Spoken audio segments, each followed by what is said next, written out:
Milwaukee and Toronto last night, and my takeaway is these teams, it's the same team. They both have one great star, and then everybody crosses their fingers to see what other B- player becomes an A player for a night.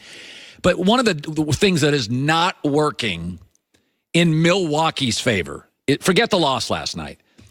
Toronto is a veteran team. Okay, Marc Gasol is 34. Kyle Lowry's 33. Serge Ibaka, regardless of what everybody tells you, is 30 and older. Danny Green is now 31. Kawhi's a veteran at 27. So this is an old, veteran, crafty team. It's not a brilliant team. It's not a wildly talented team. It's a veteran team. Veteran teams are smart. So that's what Toronto is. They're an old, sage, veteran team with one star. Well, Golden State, similarly, is just an old, crafty veteran team with much better players. But the advantage that Toronto gives Golden State is, hey, veteran teams are smart enough. They may not have the talent or the depth of Milwaukee, but they'll show you how to beat Milwaukee, because veteran teams will win this series intellectually. They may not win it physically. So two things are happening in this series that Toronto is exposing Milwaukee now that you play them over and over. Because the regular season is different than the playoffs because Toronto gets to play Milwaukee over and over and over with all these crafty veterans. First thing is, get in Giannis's head. Foul him, initiate contact, get him to the free throw line. He is struggling emotionally at the free throw line. He's shooting 66% in the playoffs at the free throw line. So this crafty veteran team in Toronto is like, they don't have Golden State skill, but it's a bunch of guys that are close to 30 or older than 30.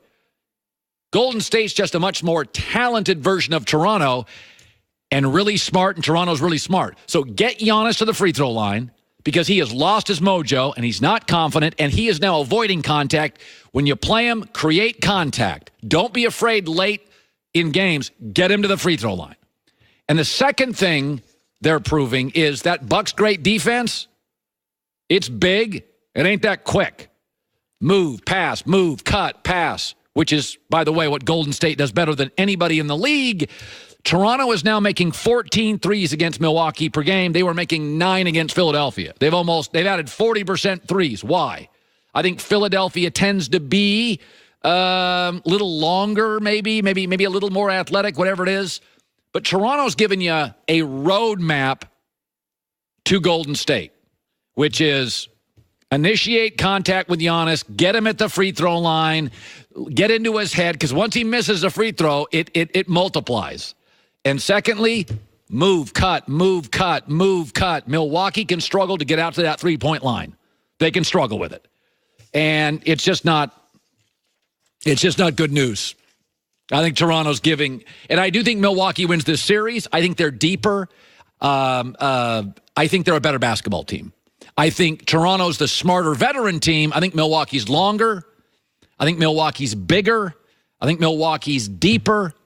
But man, are they the perfect team to show Golden State how to beat them. The old, smart veteran teams, they'll just give you roadmaps. Do this, rinse and repeat. By the way, I got to show you something with Aaron Rodgers yesterday. Aaron Rodgers, Joy said it earlier, he can be a little cranky. I was watching an interview with Jerry Seinfeld the other day, and he goes, I can just own it. I'm a little cranky. I'm old. Turn on the news. This is the Herd Line News. So you just talked about Russ will eventually ask for a trade out of Los Angeles, but Joe Vardon of The Athletic says he doesn't expect that to happen because LeBron is happy with life in Los Angeles. Kendrick Perkins told us that he just talked to him. He seems happy. He's working out. Vardon added, I would be shocked if at any point for the remainder of his career, so long as LeBron James Jr. is in high school in the greater Los Angeles area, that he would have any interest in playing anywhere else. He wants to make this work. I agree with that. I don't buy into the trade rumor, mainly because of the family situation. His kids are older now. Yeah. Bronny is playing at a high level and needs some consistency, and I'm sure he wants to be there for the most important part of his basketball development. Yeah. So, I mean, and be with his family. Like, family and stability and being in the same place and consistency becomes more and more important as you get later into your career in any part of life. When you're in your early 20s, moving around and being a little chaotic, and it's just kind of, it's easier to adapt to. So I never bought into the idea that he's going to want out And go where? And where's the trade offer? And what does that mean? And then you have to start over again. And then it's just adding to the whole legacy conversation. So everyone remembers, Jeannie just did take this team over from her brother because they were running it terribly. It's not like LeBron didn't know the state that the Lakers were in before he got here. Now, nobody expected this level of chaos, so that's fair. But it's not like he was walking into the Warriors.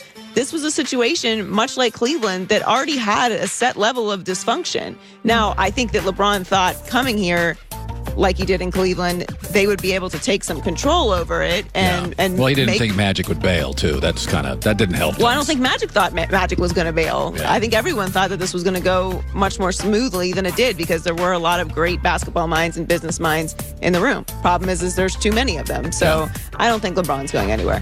Finally, Kevin Durant is obviously expected to receive a lot of offers in free agency this summer. The Knicks have been tagged as a favorite place to land.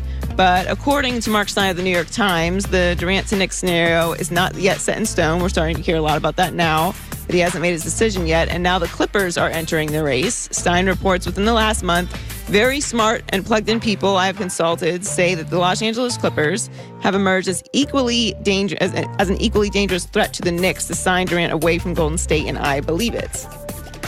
Well, Kendrick Perkins on an hour ago, I thought laid it out. I mean, Kendrick Perkins, by the way, Michael Winger and Jerry West. Durant has leaned on Jerry West before, and Michael Winger was a scout, Perk said, in Oklahoma City. So Perk's like, I know Winger. We all know Winger. Winger's real smart.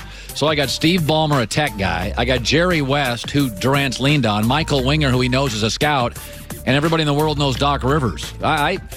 Clippers is, I wouldn't have thought about it a couple of months ago, but the way they played at the end of the year, they beat the Warriors twice.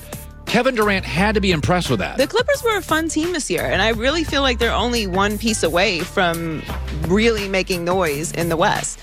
The reputation of the Clippers over the span of time, I think, is what's keeping people from thinking that they are an actual contender in the situation.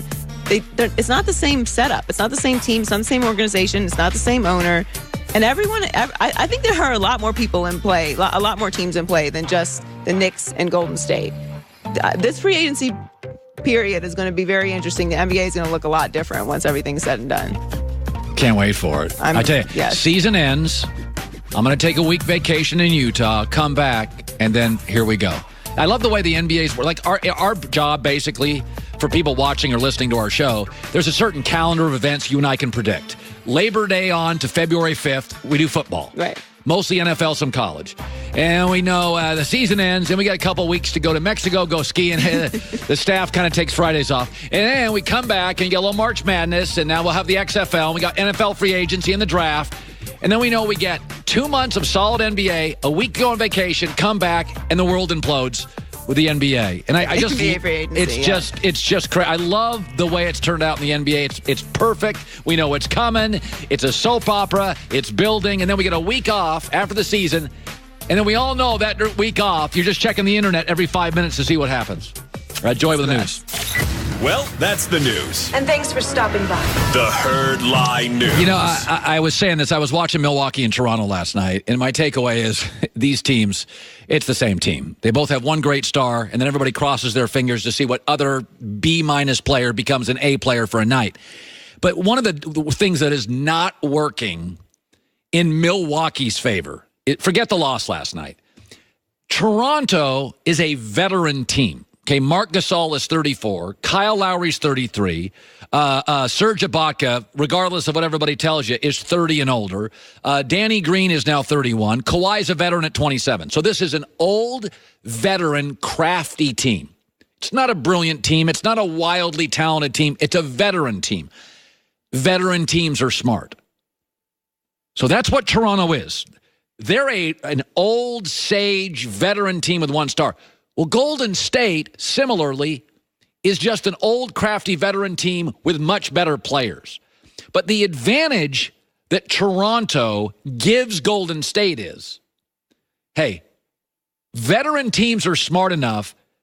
They may not have the talent or the depth of Milwaukee, but they'll show you how to beat Milwaukee, because veteran teams will win this series intellectually. They may not win it physically. So two things are happening in this series that Toronto is exposing Milwaukee. Now,